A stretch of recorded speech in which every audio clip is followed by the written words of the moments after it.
Hello everyone, summer છે અને સાથે સાથે વેકેશન ટાઈમ, તો ફાસ્ટફૂડ ખાવાનું મન થાય જ. તો આજે ટેસ્ટ ઓફ કિચન લાવ્યું છે ફાસ્ટફૂડ, એ પણ હેલ્ધી રીતે. Then let's start with idli pizza. તો પહેલાં આપણે સ્ટીમ કરવા માટે પાણીને મૂકી દઈશું.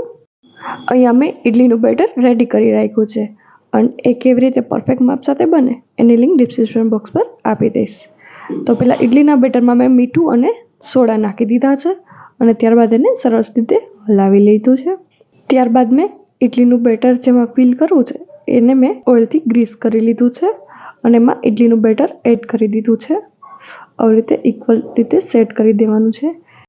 ત્યારબાદ આપણે સ્ટીમરમાં એને સ્ટીમ કરવા રાખી દઈશું. ત્યારબાદ પિઝાનું સ્ટફિંગ રેડી કરશું. એના માટે મેં બટર લીધું છે. ત્યારબાદ green chilli sauce and carrot, capsicums and cabbage લીધા છે. અહીંયા તમે તમારી રીતે વેજીસ એડ કરી શકો છો.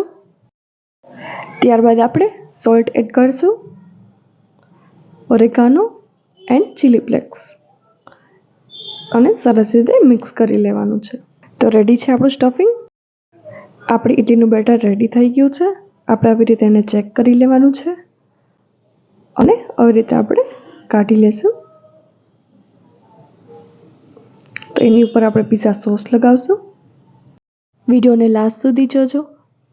પિઝા તવા પર કેવી રીતે બને એની રેસિપ્સ પણ તમને શેર કરું છું.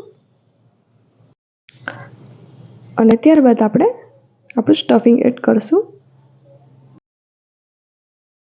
એન્ડ ધેન ચીઝ એડ કરીશું. તો ત્યારબાદ આપણે એને બેક કરવા રાખી દઈશું. અહીંયા આપણે 200 ડિગ્રી ઉપર 10 મિનિટ સુધી બેક કરવા રાખવાનું છે. Then our pizza is ready. જોઈ શકો છો એકદમ ચીઝી બન્યા છે. હવે આને પિઝા કટરની મદદથી આપણે કટ કરી લેશું અને સોસ સાથે સર્વ કરશું.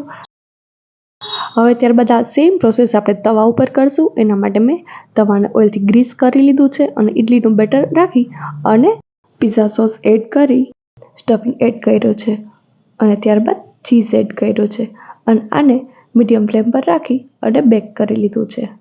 જોઈ શકો છો અવર પિઝા ઇઝ રેડી. વેકેશન ટાઈમમાં આ રીતે ઇડલી પિઝા કરવાનું ના ભૂલો અને હજી ચેનલને સબસ્ક્રાઈબ ન કરી હોય તો ચોક્કસ કરી દેજો અને લાઇક એન્ડ શેર પણ કરજો. Thank you for watching and subscribe for more healthy videos.